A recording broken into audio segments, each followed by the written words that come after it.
Do MMA fans have a right to be upset with the lineup that the MMA Hour has today? That's what we're going to talk about in today's video. My name is James Lynch. This is something I probably should have done a video on a while ago, because every now and then you'll see fans complain about the lineup on the MMA Hour, the MMA Hour being the biggest show in MMA right now. It's on MMA Fighting. It's hosted by Ariel Helwani. It doesn't get much bigger than this. It's one of the longest running shows as well.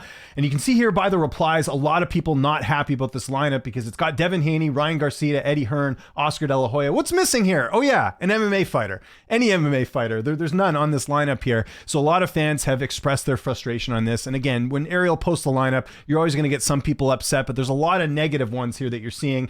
So much for the MMA guest lineup. The boxing hour, incredibly lame. Holy crap. Z, no MMA guests. Today is the boxing hour. I'm going to pass. And then you see the quote tweets as well. My buddy Zach, after a weekend of fantastic fights, not a single MMA guest, garbage. Brian Petrie, who's on John Anik and Kenny Florian's podcast, the MMA Hour, with nothing but boxers and boxing promoters. And look, at the end of the day, this is Ariel's show. He can do whatever he wants. But I wanted to weigh in on this because I do think fans have a right to be upset.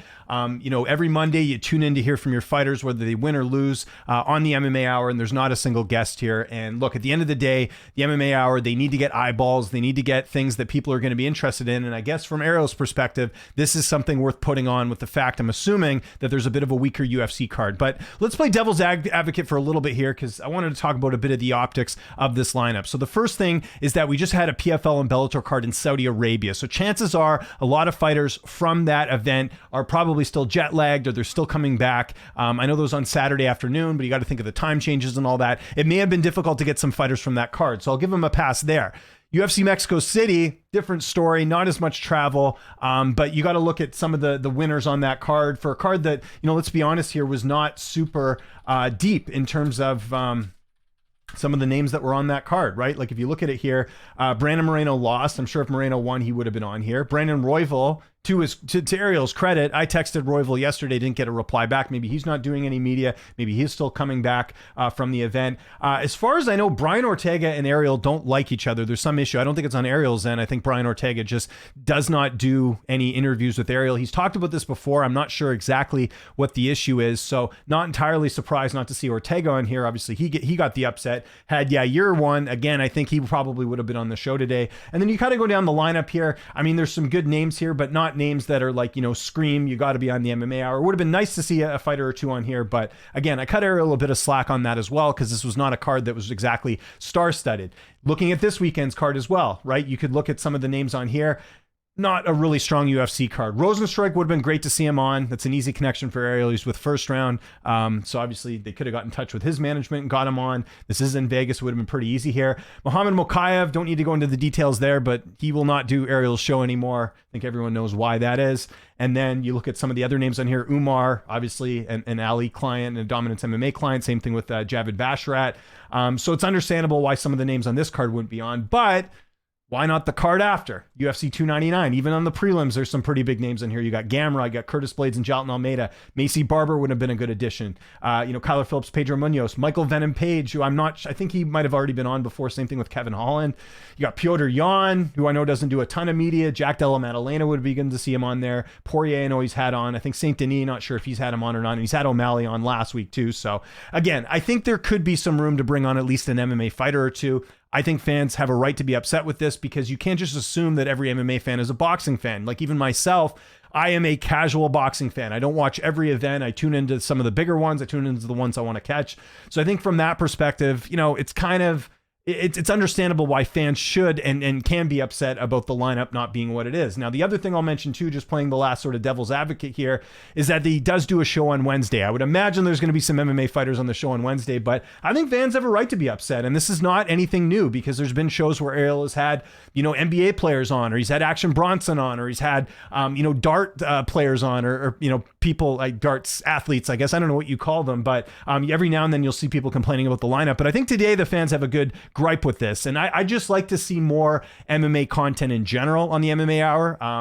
I think one of the things that I've said for years that would be great to see Ariel and the MMA fighting do is bring on a prospect. I know every now and then they'll get like someone from Cage Warriors that's been making like a lot of noise, but like how great would it be to see a fighter from like CFFC or unified up in Canada. Ariel's Canadian. It would be great to see like a unified fighter on there that's, going to be competing on Fight Pass. Like I would like them. It would be great. I would like to see like a prospect on every once in a while. It doesn't have to be every week, because obviously you put the prospect on, people aren't going to really tune in as much as they'd like, but, they're going to have a dart player on. What's the difference? Like how many MMA fans are dart fans? I'm not a dart fan. I think most MMA fans aren't dart fans. So if you're not worried, if you're not worried about that viewing well, then you shouldn't worry about a prospect being on. So that's something I just like to say, just because again, MMA fighting does have one of the biggest platforms in the sport. It would be great to see them, interview more fighters and give them more exposure. And I think, obviously there's some politics, like I mentioned before, some of the names I mentioned there, like Ortega and Mokaev, and, again, all of the dominance fighters that will not appear on the MMA Hour as well. Like I understand all that, but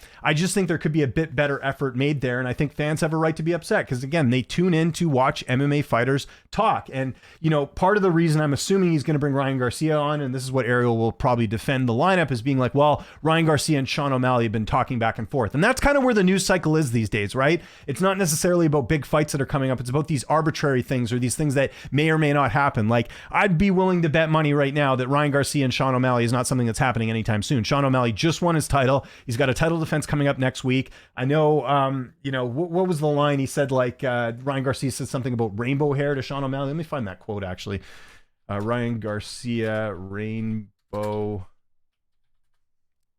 set it up, rainbow head. That's what Garcia said. So that's the quote they're trying to get for in this interview, and then everyone's going to run with it, and it's going to be like, Ryan Garcia says that he would, like, I don't even have to watch this interview. I know what he's going to say. Ryan Garcia is going to say something like, I would destroy Sean O'Malley in the boxing ring, and then O'Malley will probably come up with a tweet himself and say, anytime you won, and then fans are going to be like, oh man, this fight might actually happen. But I don't know. Like, I don't think Sean O'Malley is boxing anytime soon. He just won the title. Like, I don't think he's at that point yet. This isn't like a Nagano who's had years and years of, being at the top of the UFC, or someone like Connor, who obviously sort of transcends the sport a little bit. Like I understand the reasoning, but I think a lot of people would agree that, we want to see more like fight related stuff, not stuff about boxing or fighters fighting in different weight classes. Let's just talk about the fights we have in the divisions that we have. And I think that's where you're going to win fans over a lot more. And you have to blame the MMA audience as well, because some of them eat this stuff up. Some of them want to hear Ryan Garcia talk about Sean O'Malley. I don't care, because I don't think it's going to happen anytime soon. So why don't we talk about things that actually can happen? Sean O'Malley fighting Merab, Sean O'Malley fighting Corey Sandhagen. That would be better for me. And again, don't count out Cheeto next week either. I mean, that's going to be a good fight, but that's more what I like to see. So kind of to summarize here, I think fans have every right to be upset. This is an MMA show, not a boxing show. I also think that there could be more variety in terms of MMA content on there. Like I said, it would be great to get some prospects on every now and then, or, get some more MMA type talk there. So that's kind of my thoughts on the MMA Hour lineup. Because again, I know people every now and then talk about it, but I wanted to cover every angle of this. Like I said, I do cut Ariel some slack with the fact that the PFL card was in Saudi Arabia. The Mexico card, not exactly star-studded, as is this weekend's card, but would have been good to see maybe some names from UFC 299 on this card, because he's probably not going to get all the big names from that card at UFC 299 just because there's too many fighters on there. Like, it's an absolutely stacked card. I mean, I just mentioned it there. You got Macy Barber on the prelims, Curtis Blades on the prelims. There's a lot of names on here I think are MMA Hour worthy. They're just, it's just a matter of getting them on a show. So I want to know what you guys think in the comment section below. Do you agree with people being upset with the lineup today? Is this something you're noticing happening more often? Just your overall thoughts on what the MMA Hour is in this present day. Because I remember back in the day, you would maybe get like one fighter, like a boxer or a personality on the show, but it seems like this is happening more where you're seeing more boxing stuff. And like I said, I think more MMA fans are just into MMA as opposed to getting into boxing. So let me know what you think in the comments. And again, just want to point this out because I know people will say this. I'm not hating on Ariel. I'm just asking the question is, our fans, do they have a right to be upset about this? And I think they do. I think there should be more MMA content in there. It's just my opinion. Don't have any beef with Ariel or anything, just pointing that out. So follow me on Twitter, TikTok, Instagram, @Lynch on Sports. Make sure you subscribe to this channel. And while you're there, hit the like button. I'm James Lynch. Thanks so much for watching, and I'll see you next time.